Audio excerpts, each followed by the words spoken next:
Good evening, and thank you so much for joining us. I'm Ashley Morey. I'm the chairperson of the Chamber of Commerce Board of Directors here in Thomson-McDuffie, and we are coming to you live for our virtual candidate forum. We have a big election coming up here in a couple of weeks, and early voting starts on October 12th. And we wanted to take this opportunity to share with you guys information from each of the candidates in the major races here in our area. One of our primary focuses at the Chamber is to advocate for our membership and stay in close contact with our elected leaders. And we want to make sure that you get the information that you need. And this is a function of that, a function of our Government Affairs Committee, which serves that purpose and mission. So right now you're joining us from either our Facebook page, our YouTube channel, and we have a couple of Facebook pages that you might be joining us from, actually. So we thank you for being here. Get on the phone, text a friend, make sure they're aware this is going on, and invite them to hop on as well. I also want to point out that this broadcast is going to start over again at 8 o'clock on WTWA and WTHO. Mr. Mike Wall is going to broadcast it for us starting at 8 o'clock. So if you have some friends who still aren't home from work, shoot them a text and have them turn on their radios at 8 o'clock so they can catch all this up-to-date information from each of our candidates. This has been a particularly difficult year for businesses, and we especially this year want to thank our Chamber champions and all of our sponsors who have stuck with us through this difficult time. We take it very seriously that you spend your hard-earned dollars with us and trust us with your money, and we want to make sure that we are doing all we can to advocate for you on behalf of you and your business here locally at the state level and at the federal level whenever possible. So this is definitely an exciting opportunity for us to get in front of our candidates and have our candidates get in front of you. We will be taking questions throughout the forum. You are welcome to post down below, and we will forward those questions on to the candidates and have them answer them as it's their turn to speak. I also want to bring in Butch Hawley here. He's our vice chair this year, and he is the chairman of the Government Affairs Committee. He is the moderator extraordinaire. And so thanks to Butch for being here. And I'm going to turn it over to you to go over the forum rules. And once again, if you have friends who aren't on, shoot them a text, share us on Facebook, share our YouTube link so that everybody in the community can see, and tune into WTHO or WTWA at 8 o'clock as this broadcast will start over at that time. Did I forget anything? Well, thanks, Ashley. I appreciate that. And thank you for all that you've done for the Chamber this year during this slightly different kind of year. Yeah. As we get things started, our candidates have been made aware of the forum rules, but I figured I'd kind of go over the forum rules for everybody now. And let's kind of jump into that. We formulated a list of questions ahead of this event that everybody's going to be asked. Each candidate will be asked the same question. And as Ashley mentioned earlier, we've invited the viewers to comment below on your questions for each candidate. If you have any, post them and we will try to get them addressed. We are under a time limit today, though, because we do have 3 races that we're covering. So we may not get to all questions, just a heads up. But the candidates will have 1 minute to introduce themselves. And we're going to ask each candidate 3 to 4 questions each. And those candidates are allowed 2 minutes per question. We will also allow 2 minutes for closing comments as we come to the end of that section. Now, we will be keeping a bell, and your answers are going to be timed. And if you exceed your time limit, we will have the bell ring, and we will ask for you to politely stop, and then let's move forwards from there. So, being as we have no questions from anybody at this point, let's go ahead and get into our very first group tonight. First up, we have our State Senate District 23 race, and we have candidates Soretta Smith and Max Burns here with us tonight. Thank you for joining us both. It's good to see both of you as well. As we get started, Soretta, I would like for you to serve your introduction to everybody to start this evening. Okay, well, good evening, and thanks to the Chamber for hosting this forum. I'm Soretta Smith. I'm a wife, a mother, entrepreneur, U.S. Army veteran, and labor leader. I have a bachelor's degree in the arts, a master's in guidance and counseling, and degrees in both business management and business administration. I'm a certified DISC behavioral analyst and a certified Myers-Briggs practitioner. So I have a very broad background and know something about working with people from all walks of life. I've been on the front lines of the labor movement, advocating for working Georgians, federal government employees, and veterans for many years. And I believe labor rights are human rights and civil rights. And so I'm no stranger to the legislative and political process. I don't come from wealth. I don't come from a family with name recognition. My parents instilled in me at an early age the value of hard work and a good education. In other words, the American dream, the dream that says regardless of where you're born or the status that you're born into, you have the right to attain your version of success. All right, excellent. Great job. You hit it right on the timer. Thank you. Max Burns, if you would please introduce yourself to the forum. Well, good evening. And I'd like to add my thanks to the Chamber for facilitating this opportunity to share ideas and to share our positions. I grew up on a farm in rural Scriven County. I had blessed with a great education, first in engineering school at Georgia Tech and then on to Georgia State, where I earned both a master's and a PhD in business administration. I spent the majority of my professional career in higher ed. I was a professor at Georgia Southern. I was dean of the business school at University of North Georgia, and I was president at Gordon State College.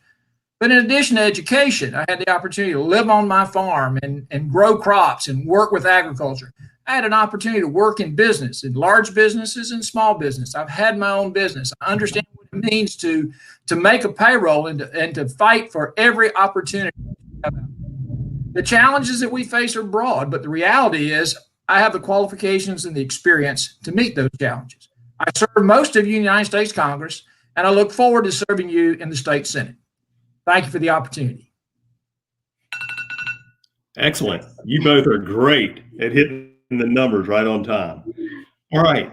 Well, let's get into our questions for tonight, if we will. And the first question we pose to you, Soretta, and it's simply, we're under a great area to be able to say that we have tremendous growth. And recently in Richmond and Columbia County, we have seen tremendous growth there. Now, for Thomson-McDuffie County, our question is, how would you push to increase the need for business and industries to locate into rural communities? Well, I think one of the things, I think there's two things that we're going to have to do. And one of the first things we need to do to bring industry to this region is the local leadership and the state leadership is going to have to partner to ensure that there's four things that happen. Before I talk about those four things, there's something else that's going to have to take place. The state leadership and our national leadership are going to have to work together to bring jobs back to the United States of America. And when those jobs come back, we're going to have to make sure that Georgia gets a piece of that pie and that our rural communities also are afforded opportunities to have some of those jobs in our areas. Now, the four things that I believe the state legislatures and the local leadership needs to do is, number one, invest in infrastructure. This means roads, rural broadband with energy, water. These are the kinds of things that big companies are looking for when they're considering coming to your area, like Amazon. We know Amazon's coming to Athens and they're bringing 1,000 jobs. We just talked about broadband width. We've got to get busy in broadband width. We can no longer use hotspots as long-term solutions. We've got to partner maybe with Columbia County, who did something amazing by having the Columbia County Broadband Utility, a public-owned network. That's an idea. We've got to make sure that we're educating the workforce that's trained and ready to work. And then speak to number four, everyone's not going to go to college. So we've got to understand that. We've got to create career tech programs, partner with labor organizations that have apprenticeship and internship programs so that our kids right out of high school can get good paying jobs. And I can get these things done because I have great relationships with people that work in these industries, and they can help us develop best practices to position McDuffie County, who I believe is right on the cusp toward this growth and development. So that's something that I would look forward to. Excellent. Thank you very much. Mr. Burns, the question once again is, how would you push to increase the need for business and industry in rural communities such as Thomson-McDuffie County? We all need to focus on economic revitalization and economic recovery, especially in our rural communities. I think you have to start with, and I agree with my opponent, I think you have to start with the fundamentals, infrastructure. And I agree. You have I-20. That's critical. I've already met with the Department of Transportation. I'm looking forward to advocating for additional developmental highways that will interconnect McDuffie County to other communities. Certainly, we need both power, water, wastewater, and broadband. We'll talk more about broadband because it is so critical to the future of McDuffie County, the future of the 23rd District, and the future of Georgia. It's hard to develop rural economic growth without a rural perspective. I lived in an area, and I live in an area now that has challenges, much like McDuffie County. And I'll be candid and tell you, McDuffie County, and I agree again with my opponent, is on the cusp of amazing growth and development. You have to have the infrastructure. You have to have the workforce. You have to have a viable, work-ready workforce that can go to work day one and meet the needs of that employer. As we work together to build a workforce, we have to work with both our technical college systems, our university system, and our private colleges and universities. Certainly, I support apprenticeship programs that train that young person to immediately go to work. So workforce. And then finally, the third element of economic growth and development in any community is leadership. Local leadership, state leadership. I have the background and the perspective and the knowledge and the experience to support economic growth in McDuffie County. I've done it before. I look forward to doing it again. Thank you. All right. Very good. Thank you. Our next question that we'll move forwards with, and Mr. Burns, this one will be posed to you to answer first. Since we are an Archway community, we have a 5-issue work group, as many people know, and one of those being economic recovery. This group has identified broadband in our community as a top priority, and both of you have mentioned that in your earlier comments. Right. With limited access to our broadband internet, our community is not able to accommodate or attract work from home businesses, as well as giving access to our school-age children who are doing home-based learning. Do you plan to make this a priority? And if so, what is your specific plan? Mr. Burns? Broadband is critical. I'm here at my home in rural Scriven County because I have high-speed internet connectivity provided by Planters Rural Telephone. We have a challenge in most of the communities in the 23rd District, certainly in McDuffie County, but also in Jenkins and Jefferson and Burke and Johnson. You look at any county and we do not have the infrastructure in place that can facilitate jobs, business, education, or rural health care. So the top priority for Max Burns is rural broadband across the 23rd District. I've already met with Planters. I've met with Pineland. I've met with Zoom. I've met with any number of organizations, AT&T, Comcast, Windstream. It's going to take a partnership. We're going to have to work together. It's a tough nut. I want you to know this is no easy challenge. 10 years ago, I was at University of North Georgia. We developed the North Georgia Network. It's referred to as NGN. It was a rural broadband across the mountain regions of north central Georgia, an amazing project that partnered both public and private enterprises, works heavily with our rural electric membership corporations to deliver broadband in multiple communities, over 300 miles of broadband in 13 counties across a tough terrain. We can do it in North Georgia. We can do it in McDuffie County and in the 23rd District. It does take a partnership. There's no effective business model when there are only 8 subscribers a mile to facilitate the economic return that a large corporation expects. We have to get together. We have to work together. And I look forward to leading the charge for broadband across McDuffie County, but across the 23rd District. Thank you. Thank you. Ms. Smith, the question once again is, how do you plan to make broadband expansion in our area a priority for rural areas? So absolutely, it's definitely a priority. As I have been traveling across every county in the 23rd and every city in those counties, I've experienced firsthand what many of our constituents live with on a day-to-day basis. And so it's definitely a priority of mine. We know that I heard one of the things that was so disheartening to me was hearing about children in another county, not McDuffie County, but another county, who were having to go sit in a McDonald's to do their homework because they did not have access to the broadband that they needed within their home to do their homework. And so that was very heartbreaking. Broadband is critical. It's critical to economic opportunities, job creation, education, and civic engagement. And so some of the things that I think we can do to begin to see those that are underserved in these areas is work with the FCC. The FCC has a plan where they plan to deploy over $20 billion to expand broadband width in unserved rural areas. We need to get some of that money. We need to be able to apply and to get some of those monies. Another thing that we can do is public and private partnerships. So we're not always depending on the state. The state may not have those funds, so we can do some public and private partnerships. And I agree with Mr. Burns. We're going to have to build a coalition around the state. It's not something that we're going to be able to, one county is going to be able to accomplish on its own. It's going to take all of us. It's going to take all of us around the state, building a coalition so that we can do what we need to do in this COVID-19 era, because now you're having things like telehealth, you're having things like telework. And so businesses are only going to come to these if they're able to have that broadband with internet.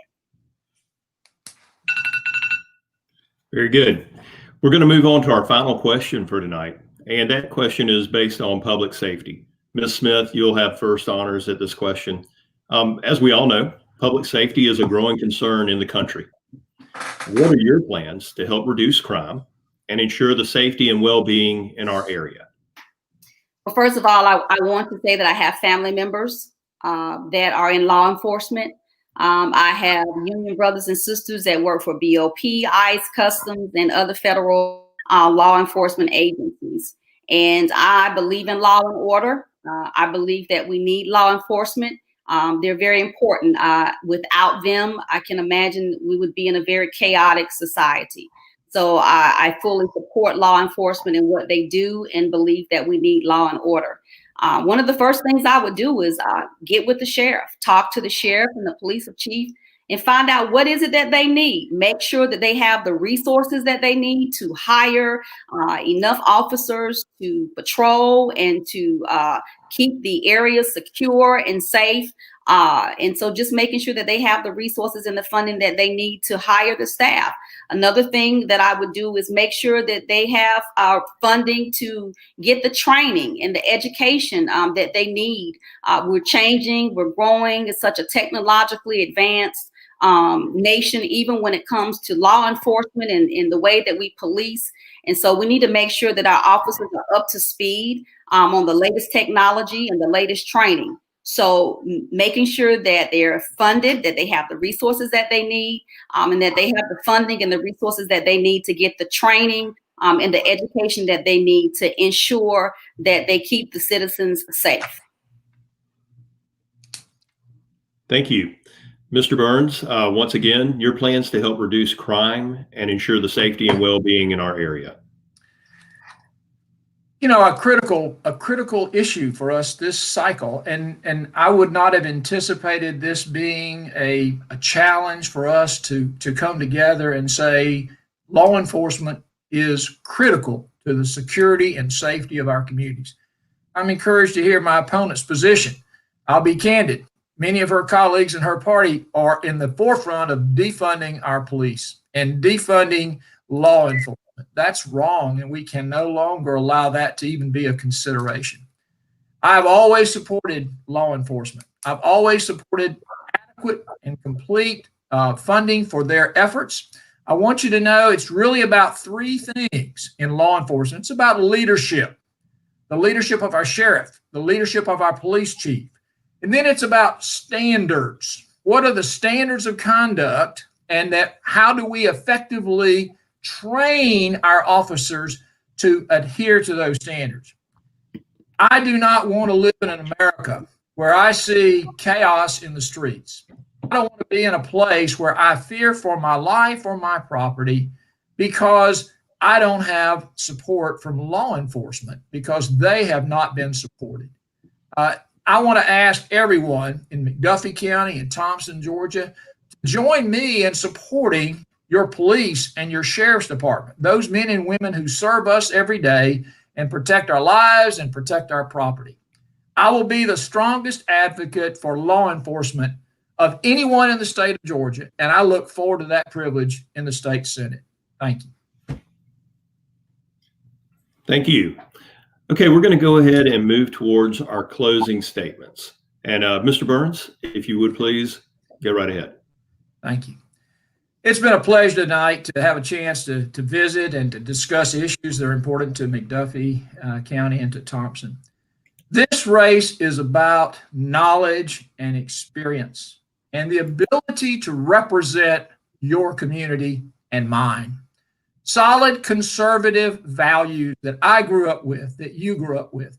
You can't have rural broadband if you don't have a rural perspective. You can't have rural health care if you don't have a rural perspective. You can't have rural economic development if you don't have rural perspective. I grew up on a farm. I live on a farm. I've always had it in my blood, and the dirt is close to me. Your community is like mine. We have challenges, but together we will overcome those challenges. I'd appreciate your vote. I'd appreciate your support. November the 3rd, early voting will start pretty soon, so get ready. Thanks for your help. Look forward to working with you. Thank you, sir. And Ms. Smith, your closing comments, please. So I'd like to take a few minutes of my closing comments to just address something that Burns stated about Democrats defunding the police. I want people to know that the Democrats in this cycle voted for 14 pro law enforcement bills. They were in favor of them, they voted for them, and they voted to support law enforcement. So I just wanted to throw that out there. In closing, I want to let people know that Theodore Roosevelt said something. He said, people don't care how much you know until they know how much you care. And I want people in closing to hear from me that, you know, we're hearing a lot about who has the most experience. And I want to tell you that while I know I have the experience to lead this district, experience alone is not enough. You need someone that has the right experience. You need someone who understands their constituents, who's connected to their people, someone who is going to be in touch with someone that's going to stand up for the people, put people over politics, someone that's going to speak truth to power. Because many of the issues that we're facing today, they're not party issues. And Frank, I'm just so tired of the parties making many of the things that concern the people of this district about party. They're not about party, they're about people. And even within your party, you have to be able to stand up and to say that it's a party issue, it's a people issue. We need someone who understands the plight of working people and not just wealthy people. We need someone who will represent all Georgians, and especially those in our rural areas that are often disenfranchised and marginalized. And I'm the person that has the right experience. So remember, Soretta Smith, fresh voice, because I care, and I need your vote on November 3rd so that we can bring a fresh voice to this district. Thank you so much for the opportunity to be here tonight. All right. Thank you to both of you. We appreciate you participating tonight. We appreciate your input, and we wish you both very well success. Thank you. Thank you. And now we are going to jump to a quick little video while we get things together for our next platform to come forth on the Commission District 2 Seat B.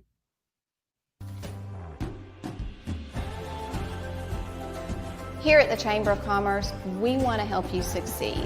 We want to make sure that you have the right resources to grow your business. You know, when you're a member of the Chamber of Commerce here in Thomson-McDuffie County, not only are you promoting your business, but you get a great chance to talk to other people that are members just like you. You're able to network with them. Maybe the Chamber ambassadors are there to greet you and feature you as a Business of the Week. The businesses and industries were at one table, the school system was at another. The Chamber made it a priority to bring them together, to put them at the same table and make sure they were having that right conversations and growing those connections. And through that connection, kids have had the opportunity to experience real world opportunities in the businesses. Businesses have made contact with possible employees for the future. They've created programs like Principal for a Day, helped grow Jumpstart, which has gotten the businesses in the door and the kids out into the businesses. Leadership McDuffie has given me the opportunity to expand my business horizons, as well as being able to meet new people here in the community. It's not just what's in Atlanta or the other metropolitan areas. We need to make sure that what we advocate for really fits for our community. In order to make your membership with the Chamber of Commerce really work, you need to be engaged.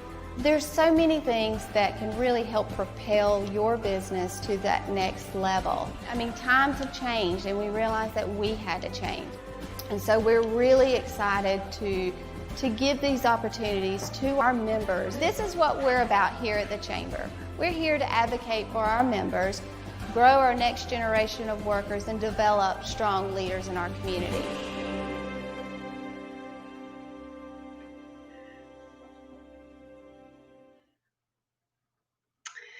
We hope you guys got a little glimpse of all the things that we're working on at the Chamber, and we appreciate, again, our continued support from our membership. Next up tonight, we have our County Commission District 2 Seat B race between Dr. Bill Jockling and Mr. Charles Reese. They're going to join us here. There's Dr. Jockling coming in, and there's Mr. Reese, and we appreciate them joining us today. I'm just going to remind you guys, you'll each have an opportunity to introduce yourself. You'll have 1 minute for that. And then we have a list of 4 questions. You'll have 2 minutes to answer each question. And then we'll give you a chance to answer any audience questions that may come up during your time that you're answering your questions. And then you'll get a closing statement at the end. So I just want to say again, I know you guys are both very busy, especially during the middle of this race, and we appreciate you being with us. We're going to start tonight with Dr. Joplin. We're going to let you introduce yourself.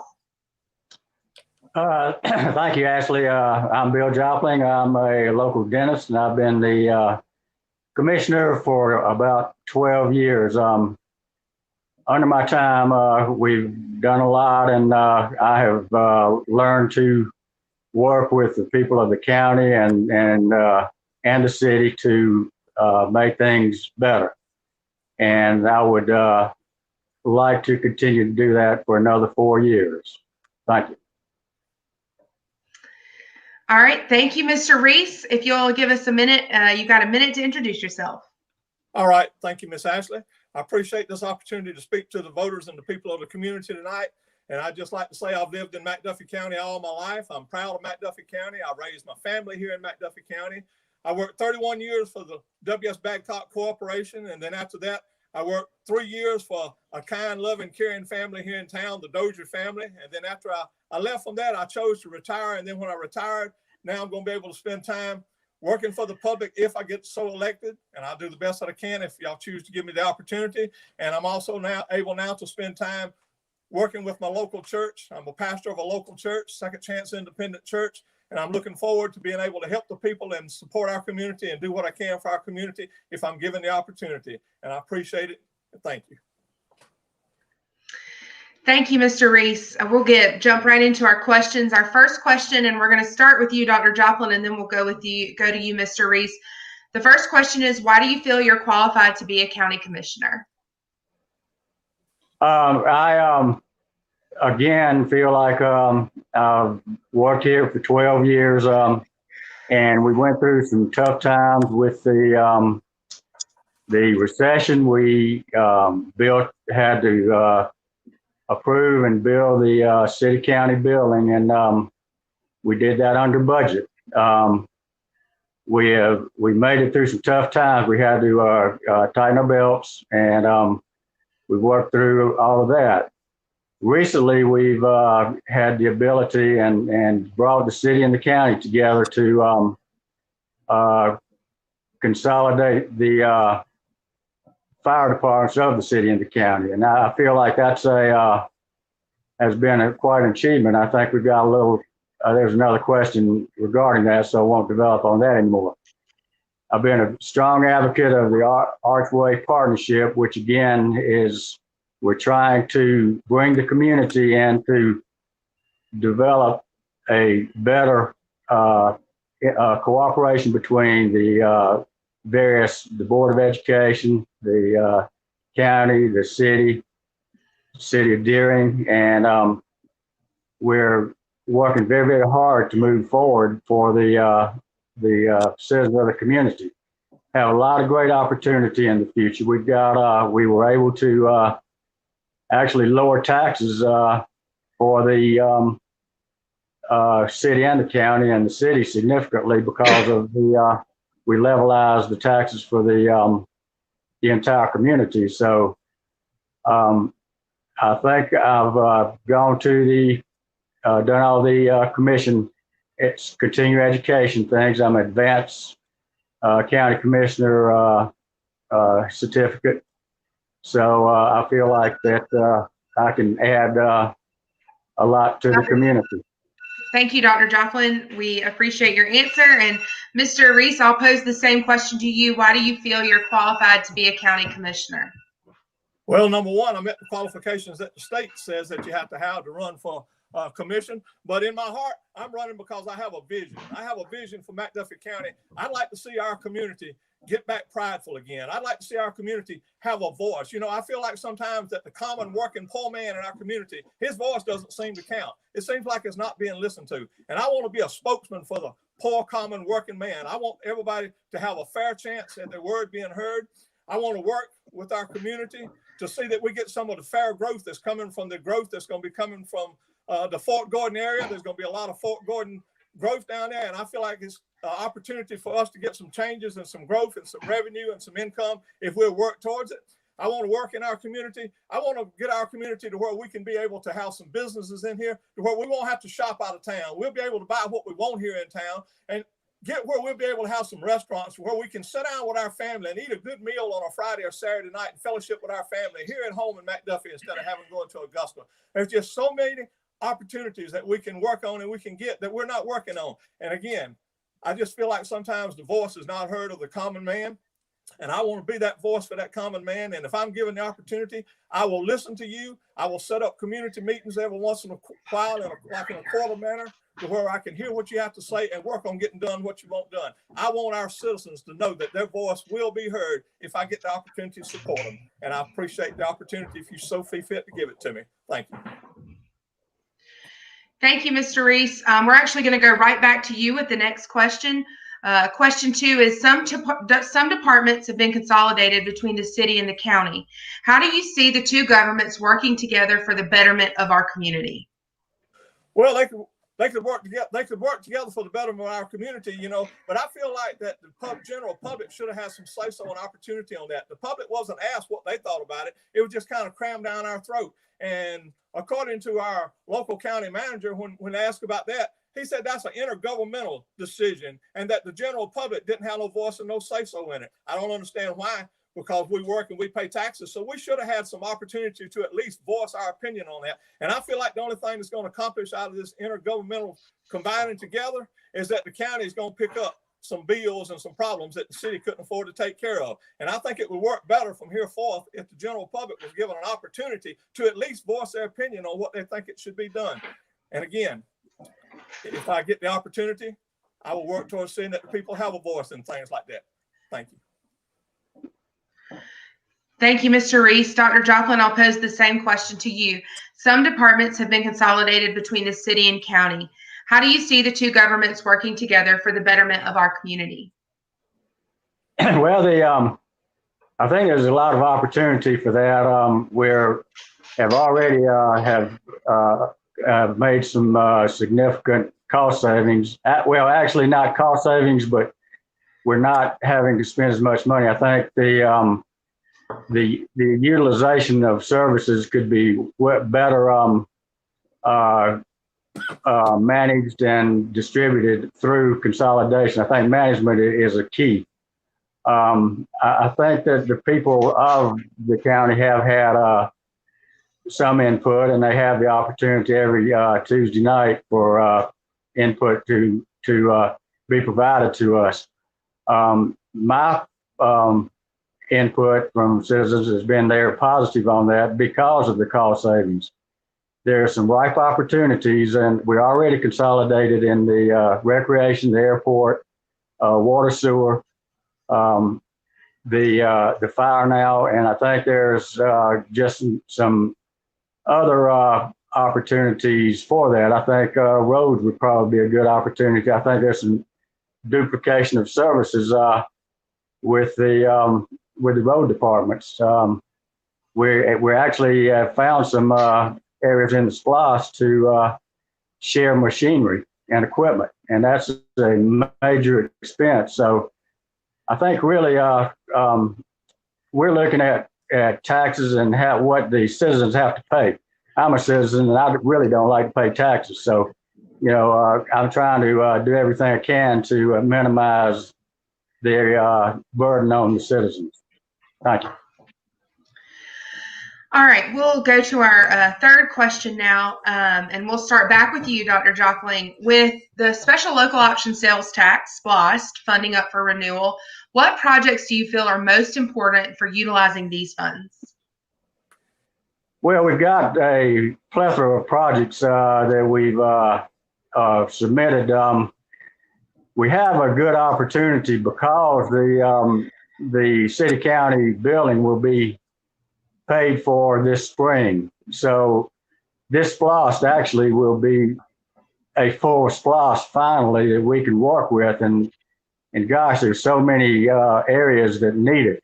We have water, sewer, issues. The economic development side of it, which was mentioned earlier, with trying to get restaurants, and we need to get a grocery store here now, I understand. So I'm totally in agreement with getting more commercial things, but some of that is has to be done. We've got public safety issues, we've got fire issues, we've got, and one of the big things which Mac mentioned is broadband and internet. Our county and city are at a tremendous disadvantage to surrounding counties, and that'll come up later as well. And I think I've been beating that drum for a long time, and I'm going to be in contact with Mac about, and whoever our representative is from the Senate, and Barry Fleming, our representative. I've been on their case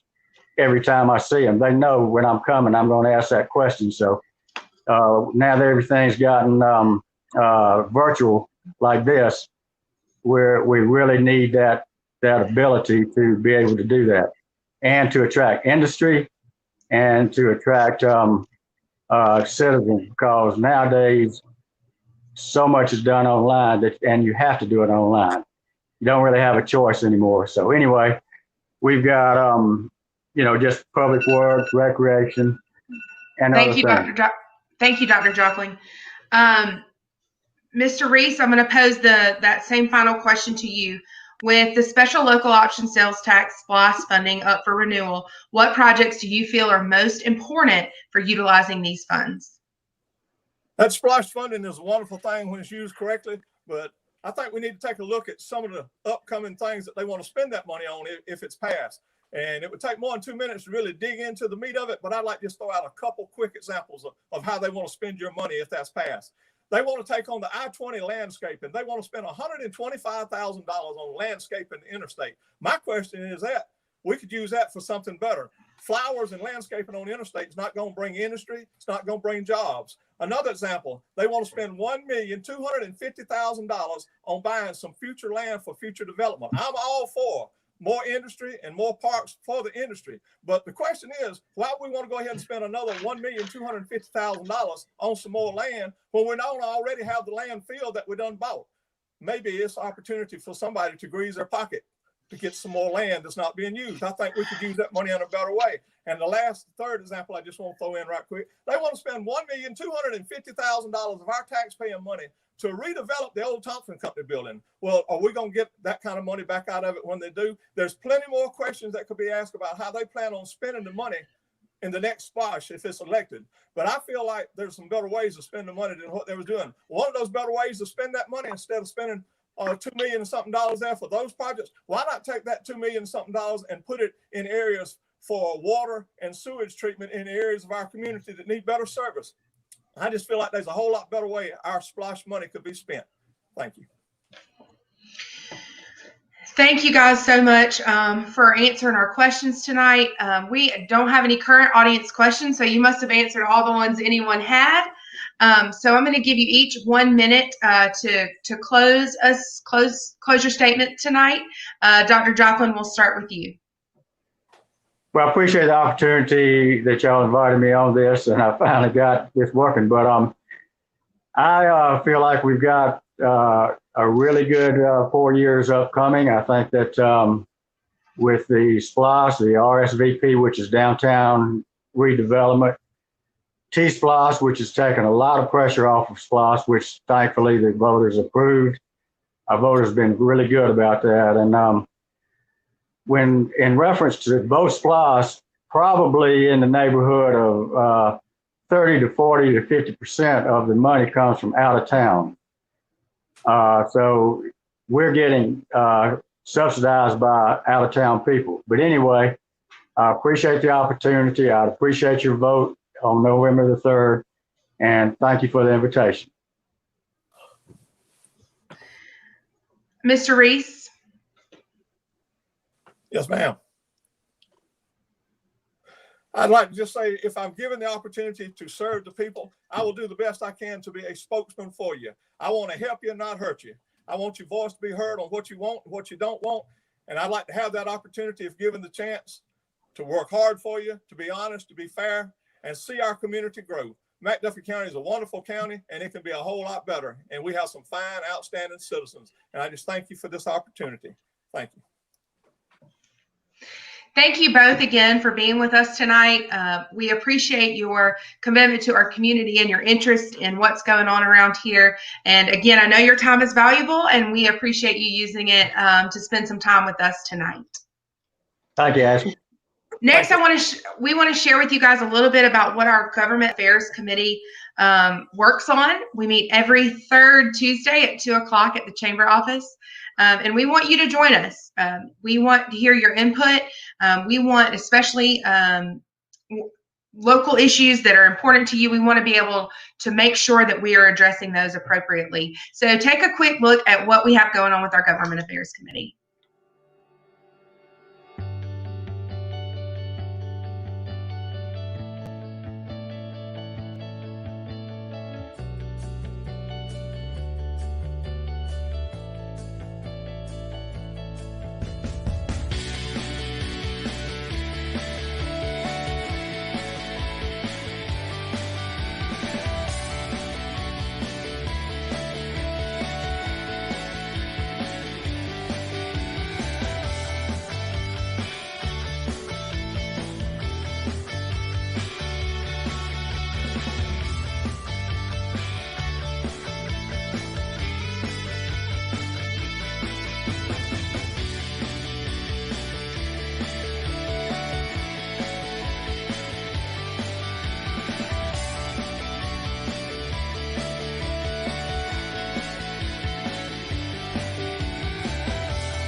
All right, everybody, and welcome back.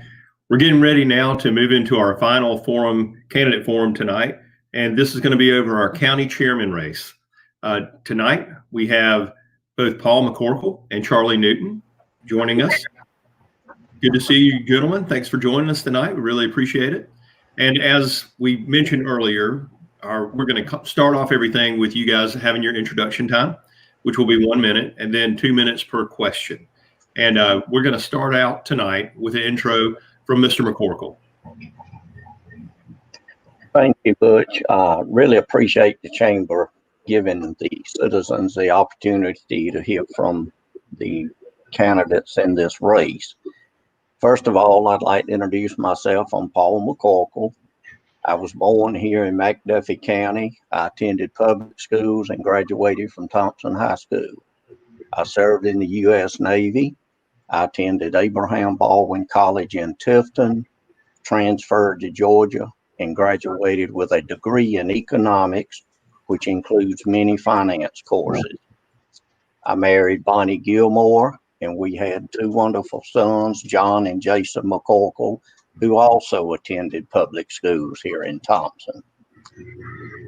I purchased the former Border Sales and Service tractor dealership and moved it to near I-20 in Thompson and expanded it into one of the largest independently owned sales and rental equipment dealers in the area. Thank you, Mr. McCorkle. We appreciate that. Mr. Newton, if you would, please, your introduction, sir. Thank you, Butch. My name is Charlie Newton. I'm a lifelong resident of McDuffie County, with the exception of a 10-year period that I spent in the United States Air Force. I was a member of the 1984 Thompson High School State Championship football team, a 1985 graduate of Thompson High School, a 1989 graduate of the United States Air Force Academy with a Bachelor of Science in Aeronautical Engineering. I served at Wright-Patterson Air Force Base as an aircraft performance engineer, with my final project being the B-2 stealth bomber. I returned to McDuffie County in 1995 and joined the family business here at McDuffie Feed and Seed, and I've been chairman of the McDuffie County Board of Commissioners since 2001. All right. Thank you both. We appreciate that. We're going to get into our questions now, and we're going to kind of piggyback on your introductions. Mr. McCorkle, if you would please address the first question. Why do you feel that you're qualified to be county chairman? Well, first of all, I had the honor to serve the McDuffie County citizens as a District 2 commissioner for 8 years. This was from 2008 to 2016. I've attended many Association of County Commission training classes to become a certified commissioner. I have overseen the continuous growth of my personal business, while many others in my industry have ceased operation. Being semi-retired, I will be accessible to the citizens and be able to devote the time needed as your county chairman. All right, sir. Thank you. Mr. Newton, once again, your qualifications for county chairman, sir. I think one of the main qualifications that someone has to be a commissioner or a chairman is a head for business. I've been a member of a very successful family business for 25 years. Since 2014, when my father retired, I've been heading that business and it's continued to flourish. I have a background in engineering, which means when we're doing complex water and sewer projects, road projects, or the broadband projects we're going to have coming up, I can talk to the engineers on their level. That means that saves us time and money. I have an in-depth understanding of the state and federal grant process. It's helped me to bring in up over $30 million of grant funding into this community over the last 20 years. I have a strong work ethic. That's part of bringing in that grant funding. You have to work hard to structure those grants so that you get the maximum amount of grant funding as it comes in. You have to be willing to work with all people, which I have, to put those grants together and address how their needs have been met by those grants. And finally, over 20 years, I've developed an extensive network of elected and appointed statewide officials that I can call on when McDuffie County is in need. Excellent. Thank you, sir. We're going to move on to our next question now. And I want to address the issue of SPLOST. Now, with SPLOST funding up for renewal later this year, what projects, and we know the list of projects, and if you'd like to highlight each of them, that's fine. But what projects do you feel are most important for utilizing these funds? Mr. Newton, you have first. Okay, this SPLOST is part of an overall capital improvement program with needs that have been identified that reach almost $100 million in Deering, Thomson, and McDuffie County. When the SPLOST committee came together, we had $40 million in requests for projects and had to cut that down to the $24 million you'll see on the ballot this November. That was not an easy process. But that said, broadband is our number one issue. Broadband is expensive.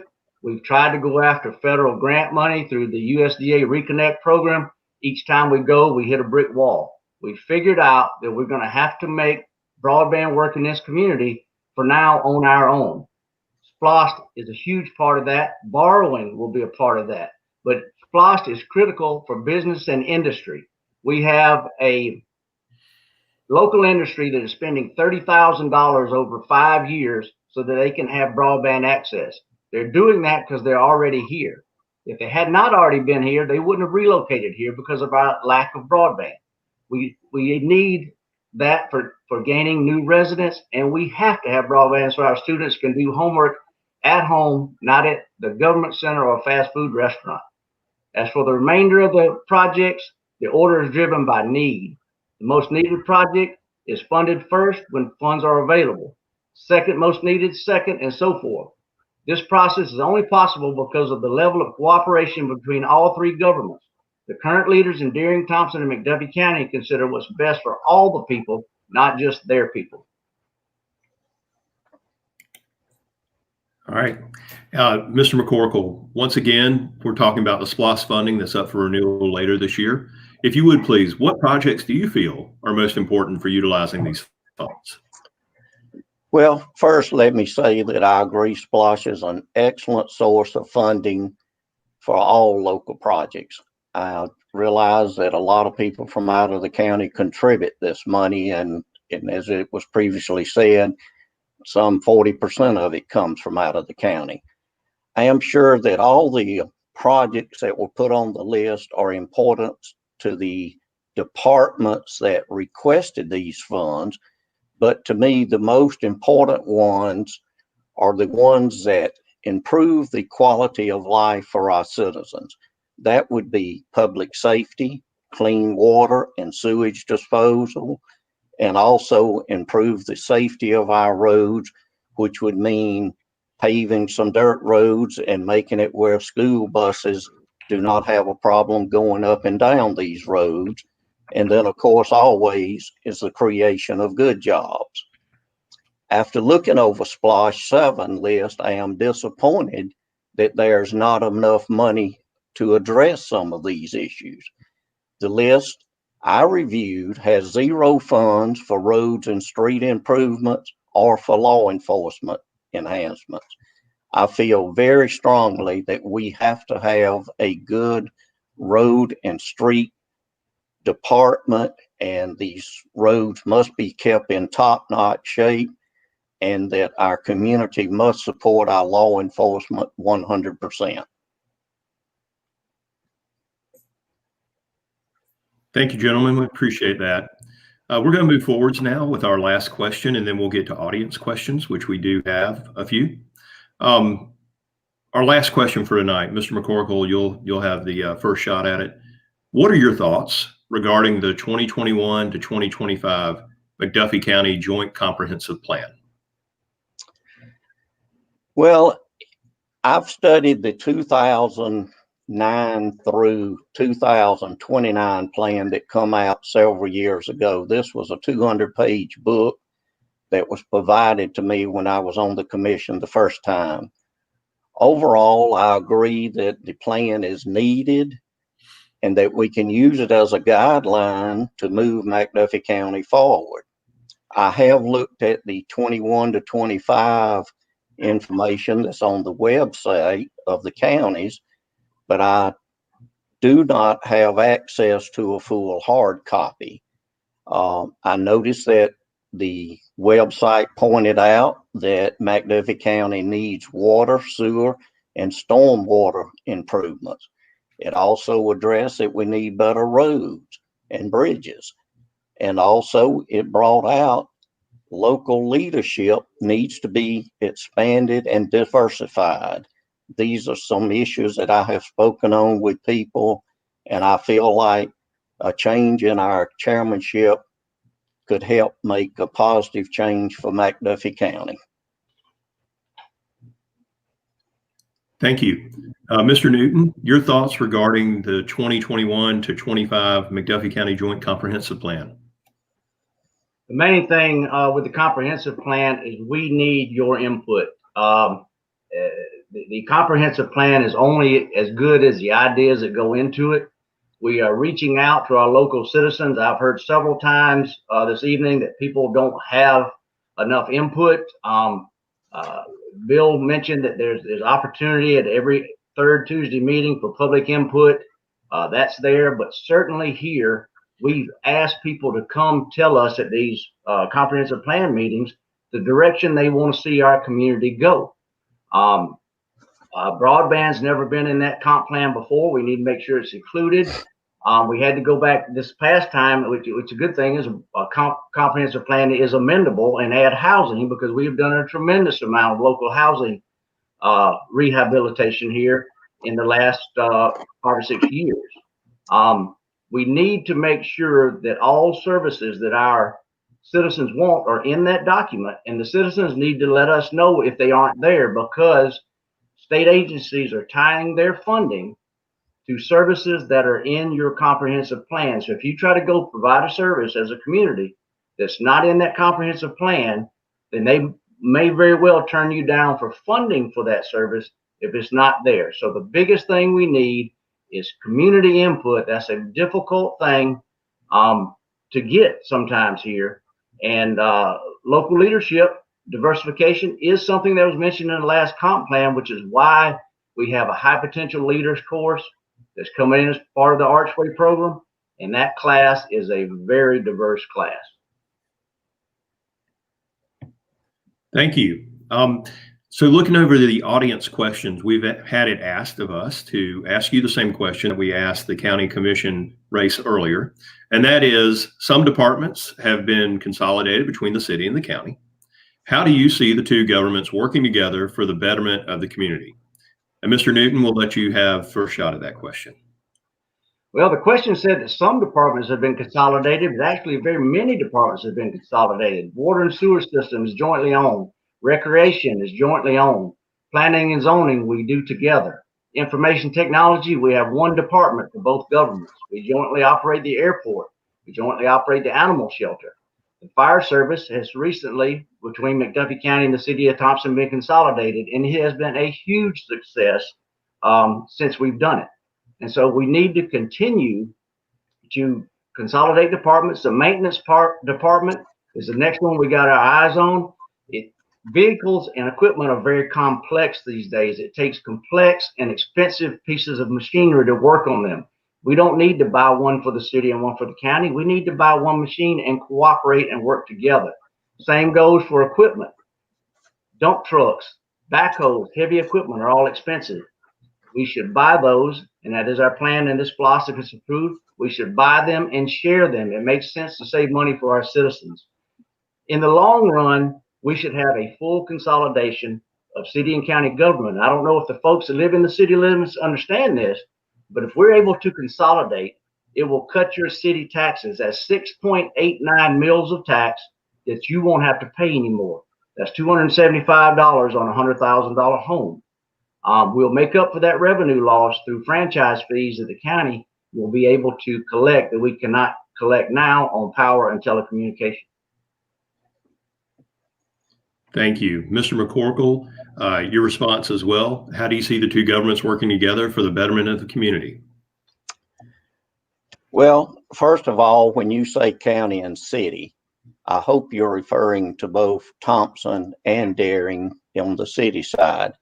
If the county and the cities are offering the same service and they can be combined to offer a better service while saving money, I am more than willing to explore these options. I feel that anytime you can consolidate duplicate services and save money, it's going to be better for the citizens. I realize that we've had some of our services that have been consolidated and some have worked good. We've had recently our fire EMS and the city fire to merge together. I don't have a lot of information on it because it hasn't been provided to me, but I did from the preliminary discussions here that there was going to be nearly a $400,000 savings up front. Well, now I'm hearing that there may be a fire service fee to come into play. Well, if you're saving money, I would hope that you don't have to have the fire service fee. But there again, it can benefit everybody as long as it works and as long as the citizens come out on top of it as far as the financial end of it. All right. Thank you both, gentlemen. Now, I do understand that we have one other question from the audience that's rather lengthy, so we're going to put it up on the screen so that we can all take a look at it together.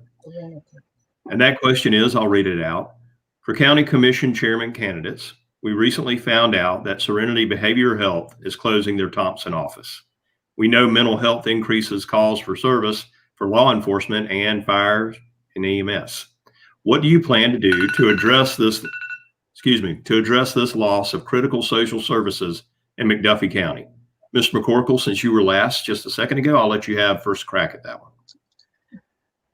Well, I just found out within the last few days about the issue with Serenity.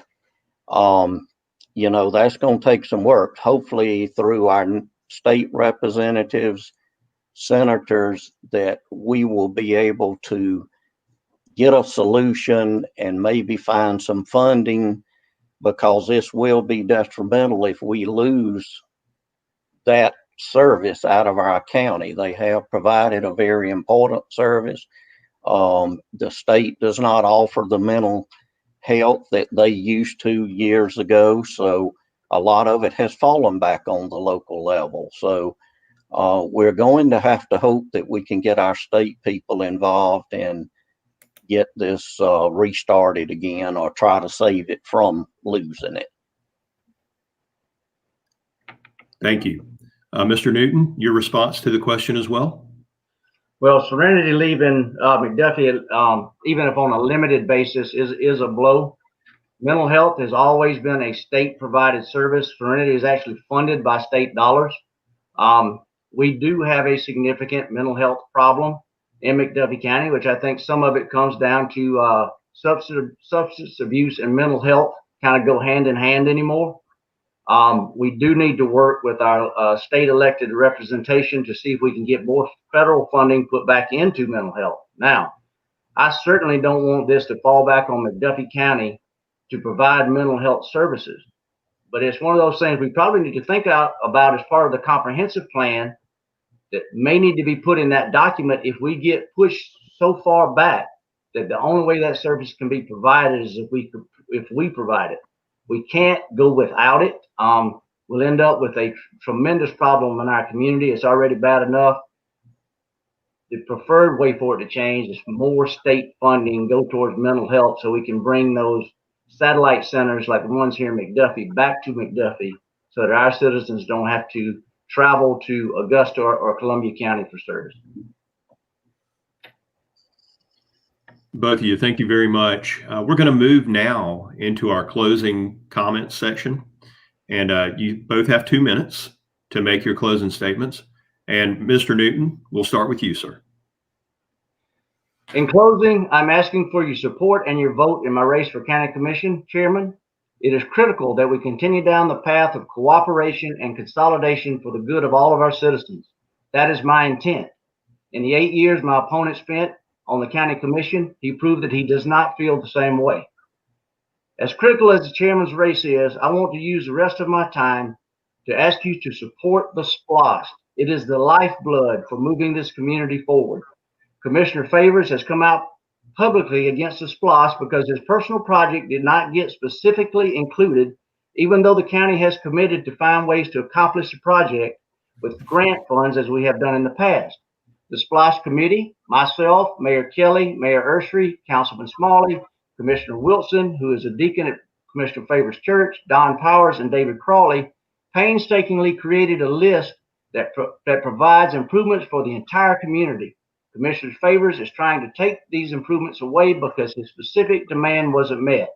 He would have you believe that we are ignoring the needs of the citizens of Wrightsboro Road when we're in fact spending $1.5 million to put sewerage to 93 households on the western side.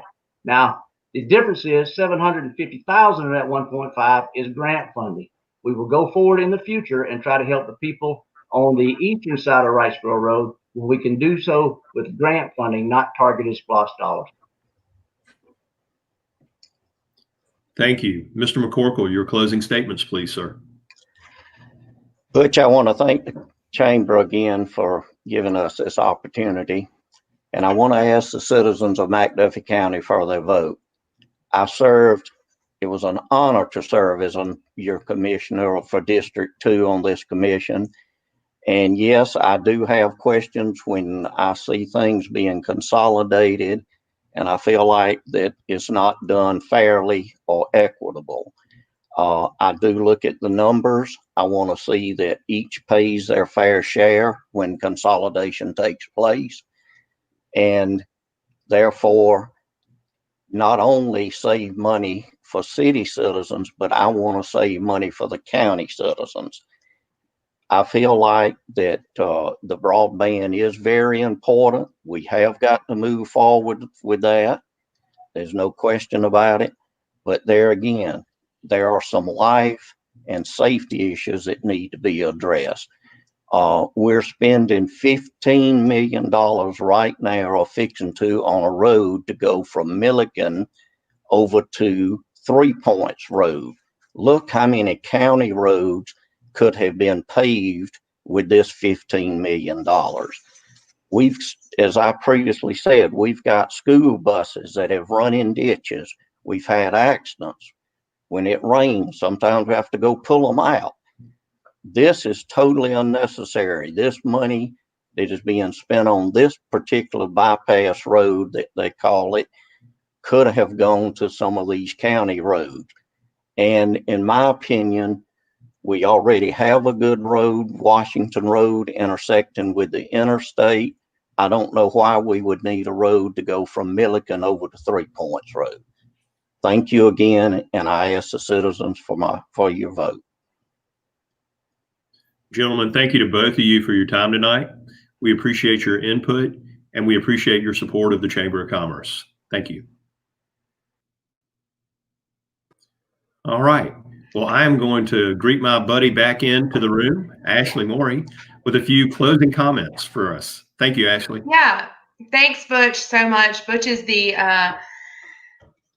perfect professional for all of this. He's the voice of reason and always stays calm for these things. And I have so appreciated his leadership this year, along with the Chamber. While I'm thanking Butch, I want to thank our awesome board of directors who help support everything that we do at the Chamber. I want to remind you that early voting starts October 12th and runs through October 30th. And if you happen to miss early voting, October 12th through the 30th, be sure to show up on November 3rd down on Main Street.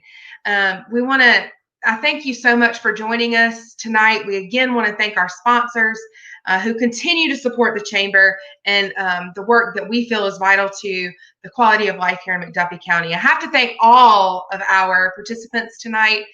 It's great to hear you talk directly about things that can improve Thomson and McDuffie County, this home that we all love so dearly. Last but not least, I have to say thanks to Debbie Jones. Guys, you do not know how lucky we are here in McDuffie County to have Debbie Jones and Belinda Campbell at the helm at the Chamber office. Debbie has run this whole show by herself in the Chamber office.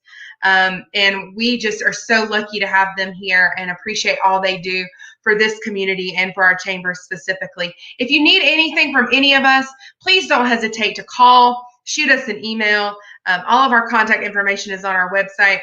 We'd love for you to like and share our Facebook page and stay in touch with all of our social media outlets. Again, please, early voting starts October 12th through the 30th, and you can vote November 3rd if you don't make it in early. Last thing is the census closes at midnight tonight. If you have not filled out your census, please do so today. It's very important so that we can get the programming we need and deserve here in McDuffie County so we can serve all of our citizens.